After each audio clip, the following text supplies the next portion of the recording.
Okay, so we're going to look at the hands tonight and the next couple weeks and see how far we get. And I found this fascinating. And remember, we're doing this in 7 parts on each of these parts of the body. And the first thing we do is look at the words in the Bible which are used to describe the hands. And we begin in the Old Testament, since it's the old one, not the new one. It's the first one that came along. And look at the Hebrew to see what words we can find in Hebrew to help us understand what meaning we are to get from these words in the Scripture. The first one I'm going to give you is one that's used the least, and it's pronounced kophen. It's a dual form. Remember we talked about what singular and plural and dual forms you find in Hebrew? You have 1 foot, 2 feet, and 2 foots, or something like that. In the Hebrew language, there is a word that is always translated to of whatever you're talking about. This happens to be one of those unique kinds of words, and it means closed hand or fists. And an insight the Lord gave me this morning as I was sharing this at the Hatfield Bible study, and I'm trusting it's from the Lord because I never thought about it before. It just made so much sense, though. When you've got closed fists, as some people have said before, it's a little hard to receive gifts. But what it said to me was, you get your hands full of yourself. You know? Isn't that neat? A neat image? I believe it's from the Lord. You have your hands full of yourself, you aren't going to receive what He wants to give you from outside of yourself. And we find here that we're talking about this sort of thing. Fists, closed hands, not open to receiving anything, all too often involved in striking out. There's another word that is used for measurement. It would be pronounced tofach, Tofakh, and this means a hand breadth. Hand breadth. Now when it's talking hand breadth, it's not talking about spread out hand. It's talking about the width of the palm of the hand. That's how they measured. They measure height of horses that way, don't they? So many hands high. Okay, that's the idea. This word is talking about a hand breadth measurement. I think a word that is used then for the measurement, the actual distance, is corbel, but I'm not sure about that. Don't write that down if you were thinking of writing it down, because it's probably wrong. Okay, then we have a couple words that mean something is at hand, and it's really 2 forms of the same word, korab and korob. And this means something is at hand. It's close enough to grab a hold of. It's standing right there in the midst of you. In fact, when I said to my wife yesterday, I said, why do you suppose that we use this phrase, something is at hand? And she says, simply because it's close enough to grab a hold of with your hand. I said, that makes sense. I never thought about that before. I couldn't figure out why would you say something's at hand? You can grasp it. Jesus said, didn't use this word because he wasn't speaking in Hebrew. He was talking to the people in the language of their time, which was probably Aramaic at the time. But what he said was, repent, for the kingdom of God is at hand, close enough for you to grab a hold of. It's within your grasp. Same word is used for a wave breaking in upon the beach.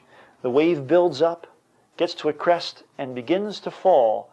And at that particular point, you would use this word, not this word, but the Greek word, at hand. We'll get to the Greek word that means that very shortly. But the idea is it's imminent. It's right there. It's almost instant, but not quite. Okay? You know how we people are in our society. We like instant things. Someone said, if you could invent instant water, you'd really have it made, you know, because you give them a pack of instant coffee and you have some instant water for them and you just put them together. And I guess that's sort of dumb, but wasn't my idea. Don't blame it on me. I'm just quoting some stupid person that thought of that. Okay. Then there is the word which is used most often for hand. And it's spelled in our English Y-A-W-D, pronounced yawd. Like a southerner would say, I've gone out my backyard. Okay. It means hand, simple as that. But it means an open hand. An open hand. Now these 2 words I'm going to give you for hand, the ones that are used most often, yawd and cough, both symbolize power.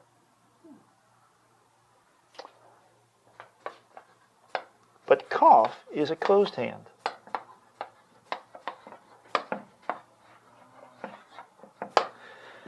And your open hand or your closed hand can wield much power. Closed hand, of course, obviously, you can have all kinds of power. But the open hand, if I'm going to pray for this man, ask the Lord to heal him, I place my open hand upon his head, which is symbolic of the power of God coming upon him. We do this for ordination. We do this for healing, blessings, benedictions, all that sort of thing. Use the open hand. And your minister will stand up front with his hands open like this. Okay? This is symbolic of the power and authority of God coming out and pouring out upon each one of you. And it's not only symbolic, when the symbol is a sign of the real thing that is being shared. Okay? I think that's sort of a neat image. Also, you realize that the hand is something which can grab, can manipulate, can hold on to a weapon, all kinds of stuff like that. And so this is the idea that you have power when you use the hands. We manipulate people, don't we? And there's something positive or negative about that, depending on how you look at it. But we do. And manipulate is what is really, this is manipulating, moving things with my fingers. But we manipulate people, and we can do it with our hands, either very strongly or very gently. And use a very gentle touch, and you can make people do things. So we got the power. And the interesting thing is, how many of you are left-handed? No left-handed here? No lefties in the whole room? Melanie is, and she's not here. I had 3 this afternoon. Usually a lot more than that going around. How many of you were left-handed and they made you right-handed? Any of you here? Okay, that's interesting. My goodness. My first daughter, my oldest daughter, is left-handed. She didn't used to be left-handed. She was born right-handed. And when she went through a history of seizures for 4.5 years, she had such a bad seizure one time it paralyzed her on the right-hand side. She began to use her left hand and never stopped. Strange, isn't it? Okay. The Lord must have had some good reason for that. I can't figure out what it was. But there's power in the hand, and it is understood that is the right hand which has the power. The right hand of God is where Jesus sits. That's right. You know? And he sits at the right hand of God because he is the one who has the authority. What did he say before he sent his disciples out with the Great Commission? All authority on heaven and earth has been given to me. Go, therefore, go into all the world and make disciples, etc., etc. So the power is at the right hand. The left hand is symbolic of deception, of sinister plots, sneaky people. Now that's just symbolic. I don't think you assume, therefore, that left-handed people are sneaky or deceptive. But let me tell you why they said that. It was understood. Now in those days, if a person was left-handed, they usually did something to change it.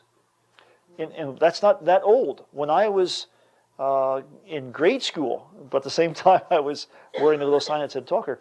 But the year before that, when I was in 2nd grade, I remember the principal of the school talking about the fact that when he went to grade school, and it was during penmanship class, he was teaching penmanship. He used to do that in those days. He said when he went to school, he was left-handed, but they made him write with his right hand. He became a right-handed writer because they would not allow people to write with their left hands in that time. With so the whole system, you had to switch your hand all the way around. Yes, right. And the way you have the way the desks were made, and finally they came up with left-handed desks and that sort of stuff for those people who did things that way. But it was a strong coercion there. So it's not that old a thing for us to say, why would they do that in the days of the Bible? Well, they did it 40 years ago still, they were doing it. Well, if you look at Judges chapter 3, you will find in there the story of a left-handed man named Ehud. Remember Ehud? Ehud was a left-handed guy. He was raised up as one of the judges to come in and help the nation of Israel when it was having trouble with the king of Moab. Eglon, I think his name was. 2 of your favorite people, Ehud and Eglon. You probably know them very well, don't you, Mary? Yes. And you see what is sneaky about Ehud, and you start with verse 15, I think, about verse 15, 3:15. You'll find that he was raised up by the Lord, a left-handed man, and what he did was he had a mission to go speak to the king of Moab, whose name was Eglon, and he fashioned for himself a sword. The sword was a cubit long, which is about 18 inches. And he put it inside his cloak. Where? On his right side. So that because being left-handed, he could reach in there and bring it out when he wanted to. People assumed in a right-handed society that the sword would be over here. And so when they check him for weapons, this is where they check. Aha! He hides that sneaky little 18-inch sword over here on this side. Goes in, speaks to the king, gives him all kinds of gifts with his entourage he's brought along with them. After he's given them all the gifts, he said, okay, I have a secret to tell the king now. I want you folks to leave. King's all impressed. Okay, I'll have my folks leave too. So king and Ehud are there all by themselves. And dear old Ehud comes up to whisper in his ear. But you see, he comes up in such a way that his right hand is occupied, so the king's not worried. Whispers in his ear, pulls out a knife, and rams it into his belly. Scripture is very... What's that? No, you don't have to do that. That's okay. You don't look like King Ehud anyway, or King Eglon anyway. King Eglon was rather large. That's true. He was so big that when he put the sword in, you couldn't see it anymore. That's how big King Eglon was. It's very descriptive there in about verse 17, 18. It's very disgusting is what it is. But anyway, this is the idea of deception, you see. You expect the person to use the right hand like normal people do. And he slips in the left hand. There is another place in Judges, I believe it's chapter 20. Check it out if you want to. Somewhere in Judges where the Benjaminites raised up 100 men who were left-handed as marksmen. Is that in there somewhere? You see that anywhere? Judges 20. Try around verse 16. Out of all these people, 700, not 100, 700 choice men were left-handed. Each one could sling a stone at a hair and not miss. Okay? Now here were these guys who were trained, left-handed guys who were trained, specially elite forces. That's right. That's a bunch of them, especially in the right-handed society. I don't know where they get them all, but that's what they're using. When we were in Yes. Israel, in Bethlehem, Mm-hmm. there was a man demonstrating this one. Uh-huh. Like this. Right. I thought he made that stone go 2 blocks. Really fly. Never saw anything like that. Yeah. And what they do is they use a piece of leather, and they have strings attached to each side. They put the stone in here, hold these 2 parts in their hand, and swing it around like that, and leave go of one part. When they go to the one part, the stone flies out. And how they can be accurate about that, I have no idea, but they do it. It went an incredible distance. Yeah. Okay, so that is the Old Testament words about hands. Let's look at the New Testament words. New Testament words are many as well, and so these are really doozies. Some of these here. Let me give you the root word care, C-H-E-I-R, care, which is the same way we pronounce C-A-R-E, and this literally means hand, and comes from a root word which means hollow, and is talking about literally the hollow of the hand and the idea that you fill it up when you use your hands. You fill up the hollow, and that's where this word comes from. There are a number of words which are related to that. There's, see if we put care here in the middle, we can add things on each side of it. There's epikereo, which means to put your hand upon something or take something into your hand, grab a hold of something. Then we can take the epi and the eo off the back, and we can make, I love this one, kiragogeo. Use that in a sentence, would you please? Kiragogeo, which means to lead by the hand. Take someone by the hand and lead them along. No one's falling asleep in this yet, but this can happen. That's why I'm going over it quickly. Here's a real doozy.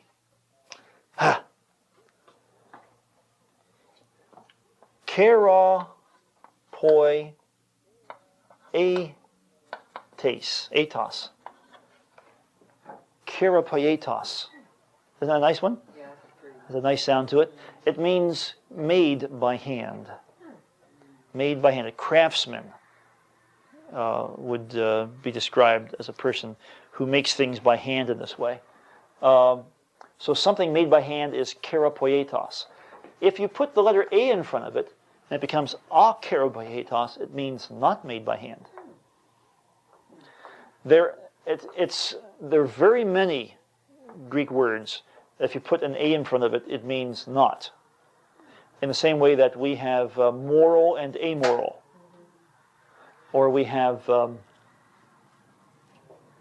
pathos and apathy. If you have pathos, you care about somebody. If you have apathy, you don't care about anything. Amusement. If you muse, you're a person who sits and meditates and dreams. But if you're being amused, you can't sit and meditate and dream because people are keeping your mind busy on other things. So that's the way that particular word goes. The reason this is an important word is because we find, especially in Hebrews, things that are made with the hand and things that are not made with hand, referring to the temple. There's a temple made with hands, and there's a temple not made by hand, which is the temple of the Holy Spirit made by the Lord. Okay, and the circumcision made by hand, and the circumcision of the heart not made by hand, but by the Lord. You find that in Hebrews. Okay? There are a couple others which are not really that exciting, but let me give you the ones that Jesus used. En istemi.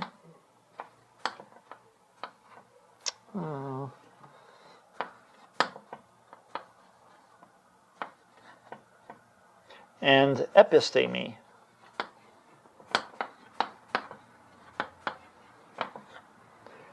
And those mean basically at hand, depending on the context in which they're being used. Remember, Jesus said something is at hand, it's coming upon you, it's within your grasp. And that's what these things mean. This means to stand. Istemi means to stand. This means to stand in, this means to stand upon. So it's right there near you. You heard of an antihistamin? Okay? This is against that which stands in the way of your healing. Okay? So, alrighty? Amazing what you learn when you get in these languages, isn't it? Yes. Good. It's fun stuff. Okay, see if there's anything else I want to give you here. Oh, yes. Two more. Krateo, Krateo, which means to lay hands upon someone. And piadzo, Piadzo, which means to apprehend or grab a hold of someone for the purpose of taking them in custody or under your rule. Okay? So, those are all the Greek words that basically talk about this business of the hand or being at hand or using the hands or not using the hands. Okay? Got that? There is really good reason for having all that because it does help us in beginning to understand some of the nuances, and we'll refer to some of these as we go through the other sections of Scripture. Okay, now let's look at the physical reality of the hands and how God made us so amazingly. We're fearfully and wonderfully made. And first of all, I'm always thankful that I have nurses. In every Bible study I have a nurse. So I can always refer to them, and they always know that if they don't nod when I say, is that right, they get in big trouble. Because I use my hands on them. Okay, first, to understand the hands and how we're so fearfully and wonderfully made physically, we must understand a whole bunch of other things about the body. First of all, we must realize that there are bones in the hands. And the fact we're going to be looking at bones, muscles, and cockles, and nerves. Alive, alive, oh. Bones. There are, how many bones in the body? 206, you're right, okay? 206 bones and 300 muscles and a lot of nerve.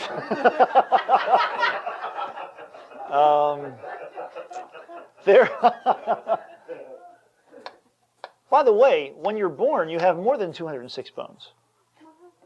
They join together and become, two or three will join together and become one.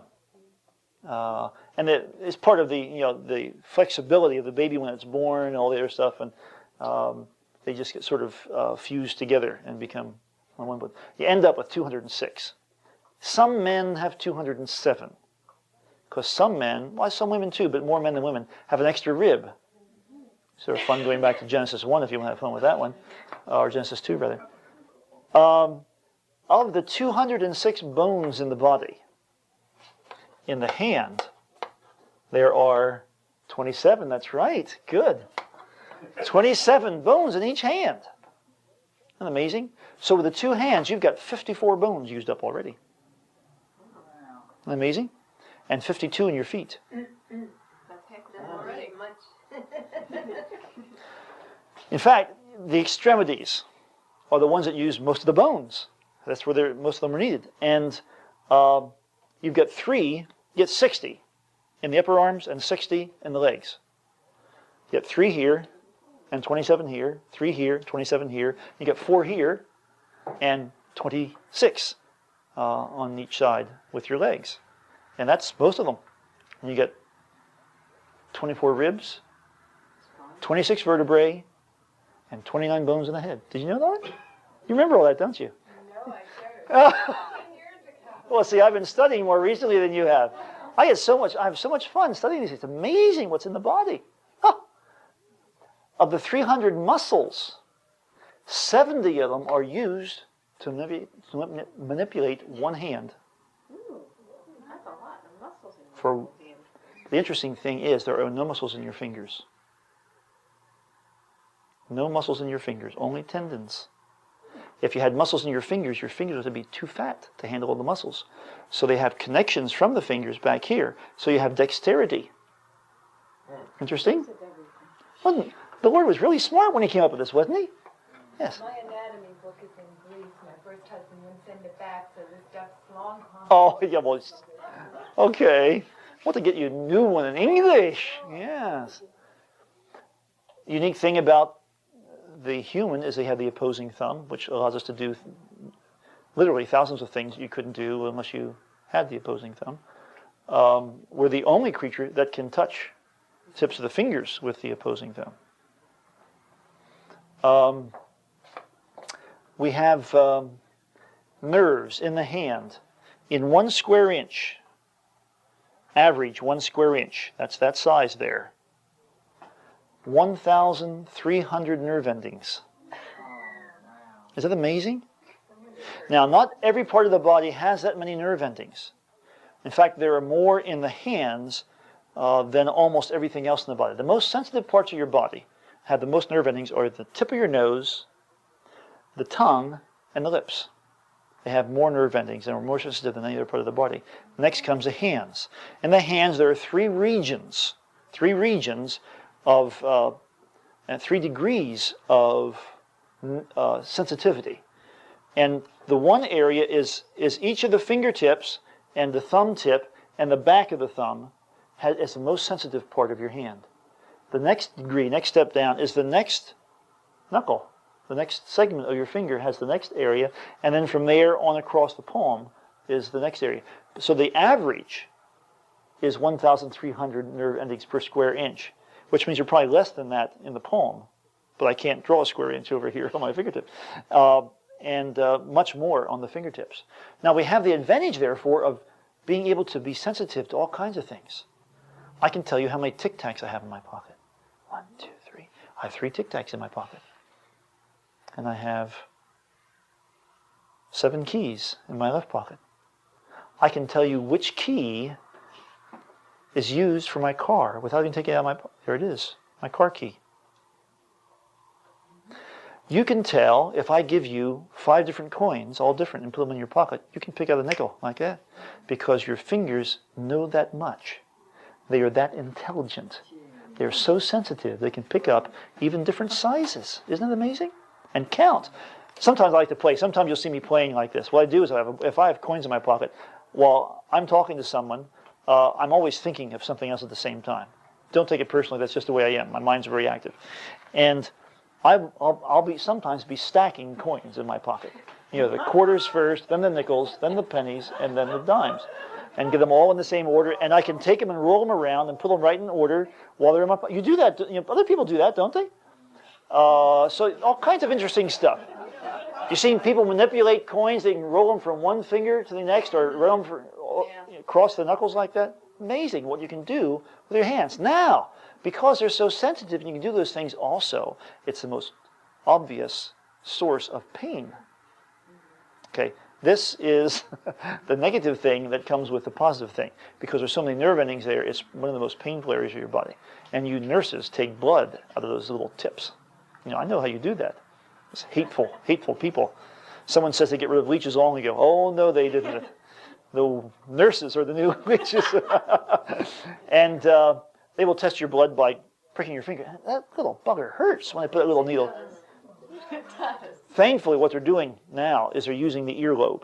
Where you can squeeze that little jobber like mad. It won't hurt much at all. And they'll get some blood out of there when they're doing blood tests for the little drop of blood thing, which is much nicer for them to do that sort of thing. But you see how we're different. I can squeeze like mad in that. It doesn't hurt at all. But you squeeze that little jobber and we're in big trouble because that finger really hurts when you squeeze real hard. How about when they do a spinal tap? Okay. Yes, all kinds of wonderful things happen there. But this is one reason that I'm grateful for calluses. Because there are a number of layers of skin.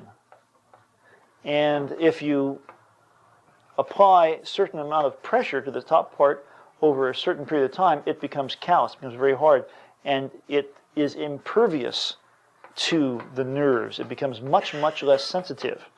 Now, there's all kinds of things we can learn about that when we look at Ephesians 4, 17 through 19, I believe, where Paul talks about the fact that we have to be sensitive to things, and we become calloused. We talked about that with the eyes, about eyes being calloused to what we're supposed to be receiving and appreciating. So there are all kinds of interesting things we can learn about different parts of the body. Let's see what else I'm going to tell you about the parts of the body. Dun, dun, dun, dun, dun. The hands, as well as other parts of the body, feel 5 things. They feel contact. They feel pressure. They feel heat and cold and pain, I believe. And pain, yes. Remember I mentioned to you one of the first sessions that there is no sensory receptors for pleasure. But they will be various combinations of 2 or more of these things which give us a sense of pleasure. And the brain interprets that and says, that feels good. How about numbness? Numbness would be an absence of these different things. Yeah, which comes because the nerve endings are not working properly. Usually because of blood flow and that sort of thing. So, interesting anyway. I think it's interesting. Fascinating. You might be interested in my little cartoon I drew. I won't draw the whole cartoon for you. You know how strange my little mind works once in a while. And I drew this little cartoon here of this guy with all his bones sticking out all over the place. And after I drew it, you know how when you have one of these people in a cartoon, they have a little balloon and they say something?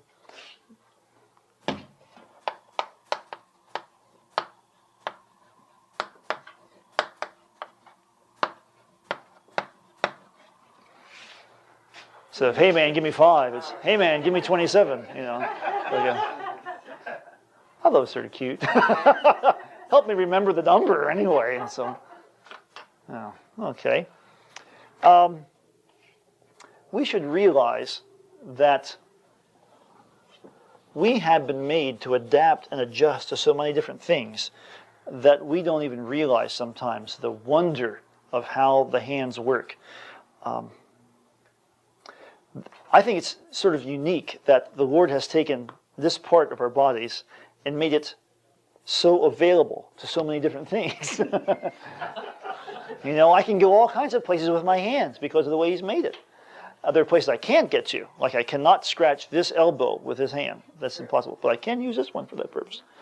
Remember the story, the old parable, I think we talked about it once before, about the man who had this vision of hell. And here are these people sitting at this big banquet table with all this food in front of them, and yet they were all skinny and starving.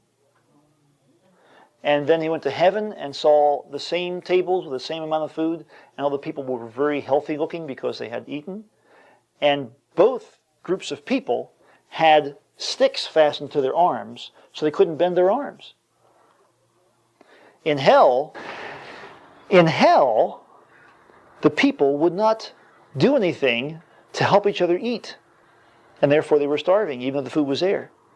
In heaven, they were feeding the people across the table from each other. Isn't that interesting picture?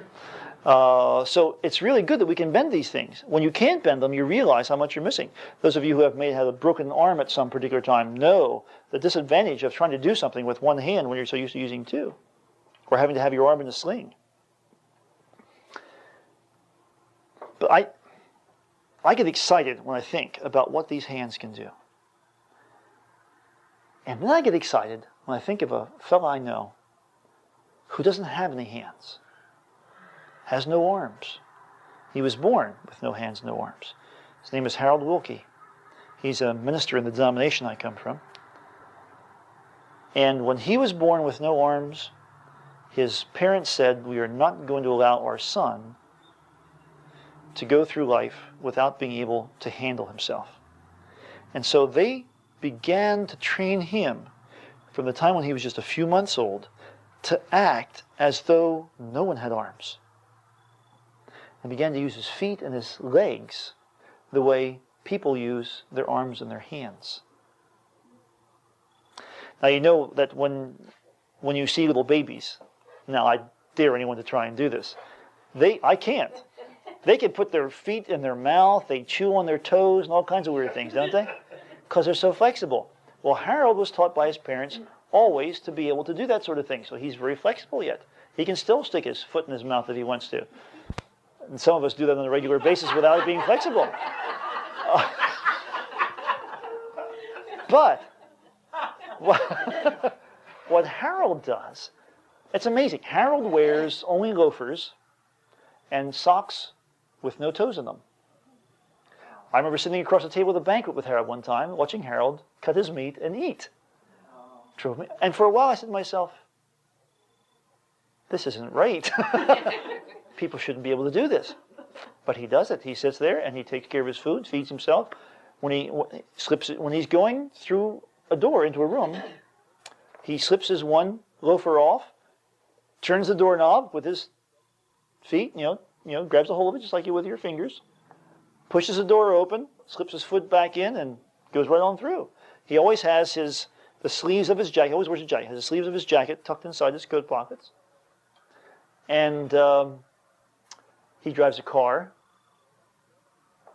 He has automatic shift, and the gas pedal, which is on the right-hand side, he has an extension. He goes over to the left side, has an extra pedal over there.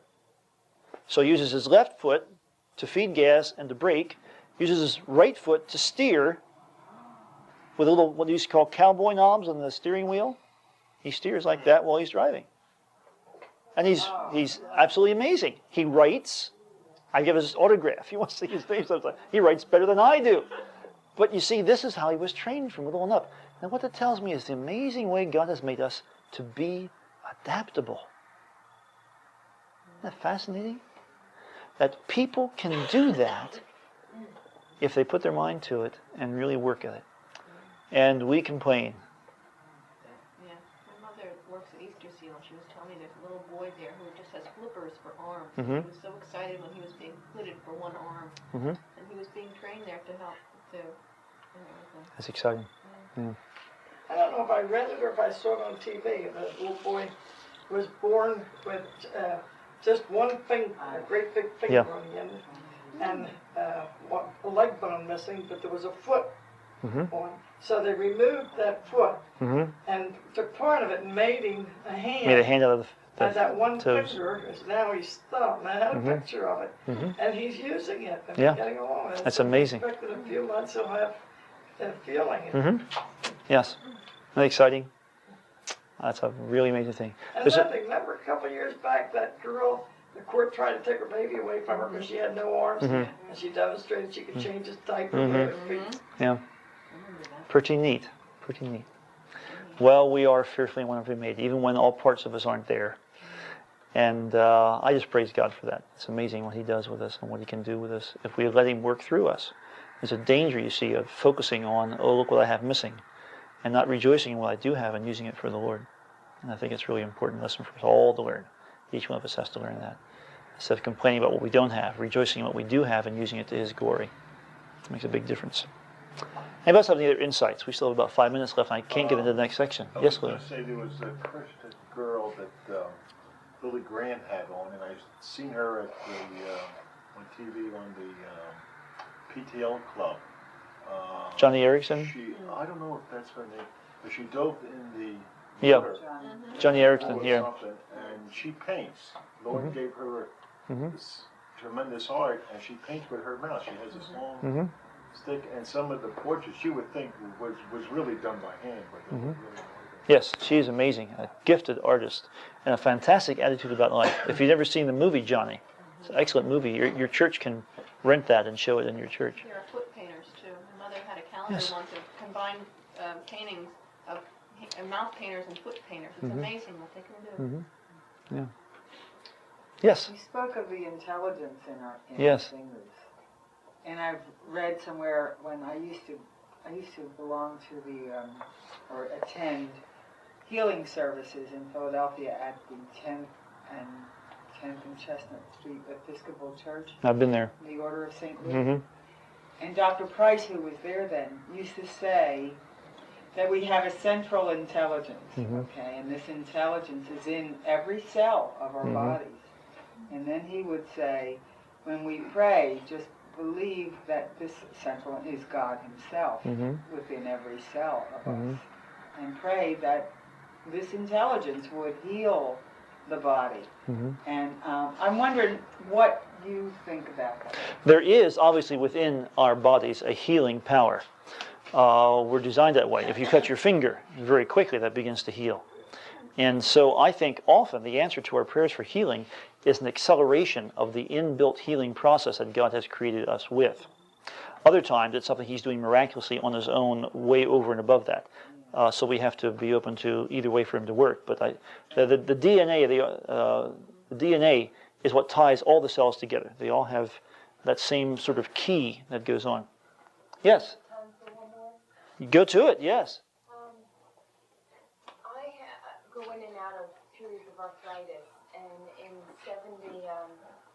78, 79 was one of the periods that I was very, very sick with arthritis, that I couldn't leave the house, I couldn't work, I had trouble taking care of myself.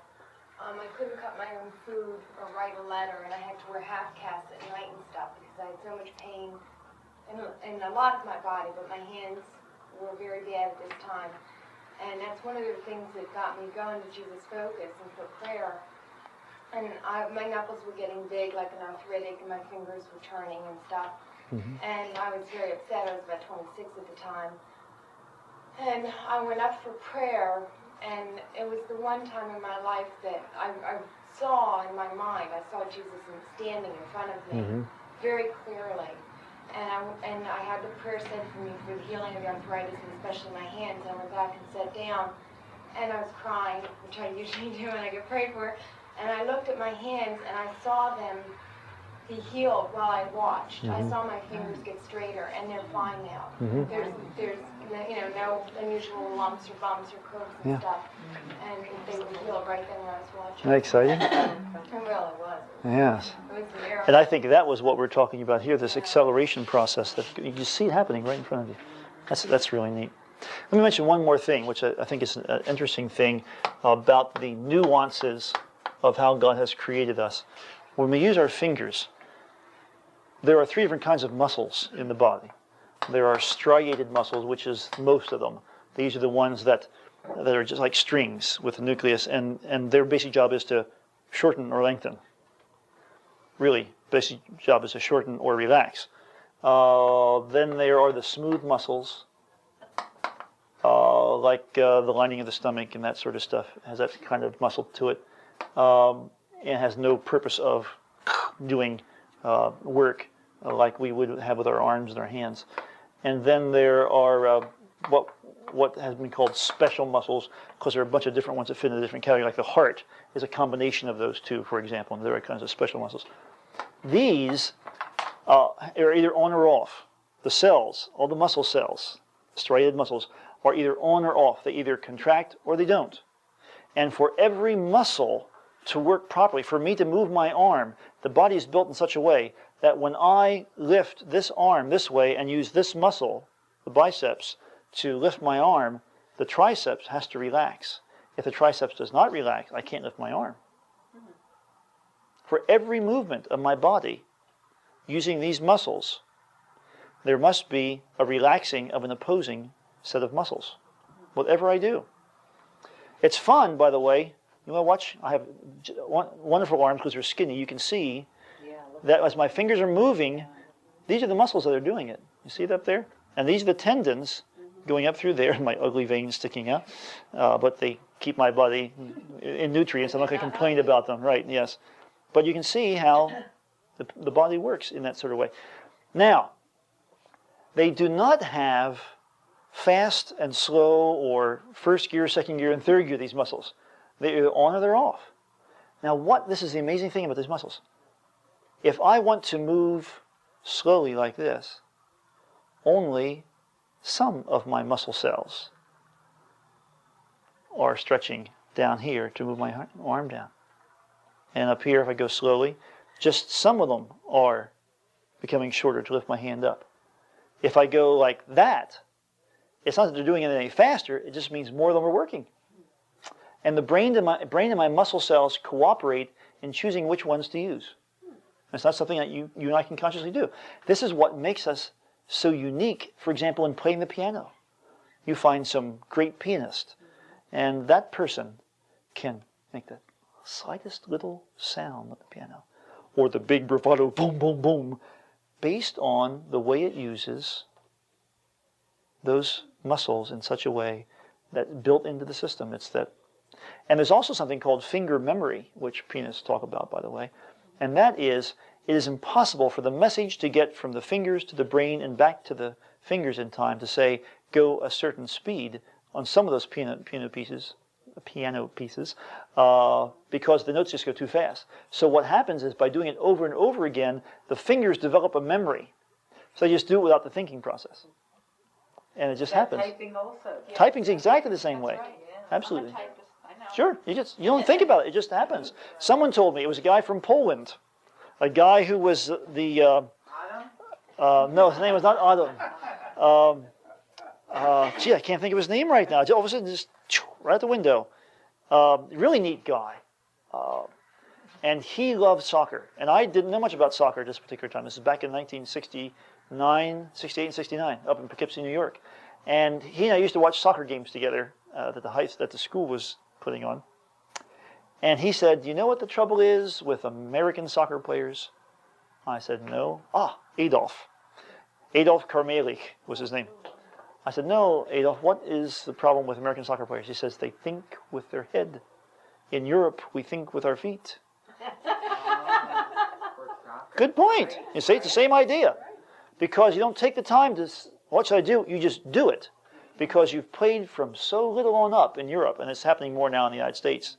But then, mostly the Europeans and the South Americans were the best soccer players because the kids played with that little soccer ball from the time they're little up, and the feet developed brains in a sense. You know, they just developed a memory as to what to do without having to go through the process of deciding. That's really neat. Someone else had a hand up back here. Yes, Gil. Talk about the way that we can communicate to people with hands and our touch. That's right. That you know that no matter how much anguish a person, and if you lay your hands on a person, later on they will tell you. Yeah. That you know, honest, that I knew when you touched me and I appreciate it. Yeah. And you know, you can. People, there are touches that are not good, there are touches that are good, and people know. That's right. The difference. Yeah. So it's amazing what you can do with your hands. If you shake my hand, you can tell something about me too. That communicates. You know, you can tell what kind of work I do. You won't find any calluses on those hands. Yeah, no work at all. I don't work, you see. I just have very soft hands. People are very confident they're not in shaking. That's right. And if you shake my hands and it's cold and sweaty, I'm very likely nervous. So I go like this. But the hands communicate so much. You're right, Gil. It's really important stuff.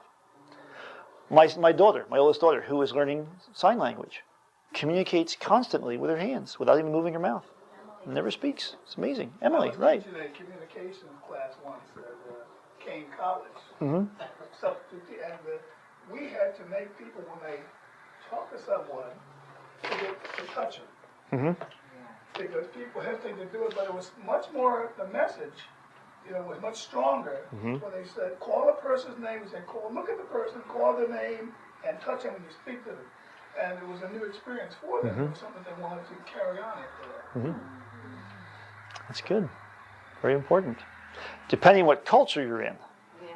That's allowed in our culture in most situations. And that's something else we can spend another half hour on maybe, about how different cultures interpret different kinds of touching and what that means. Well, we better wrap things up here. We've gone a few minutes beyond, but that's okay. Let me add a footnote to this teaching. After the fact, I discovered in re-listening to it that I mentioned that there were 300 muscles in the body, when in actual fact there are 600 muscles in the body. Please excuse that error and take it into account if you've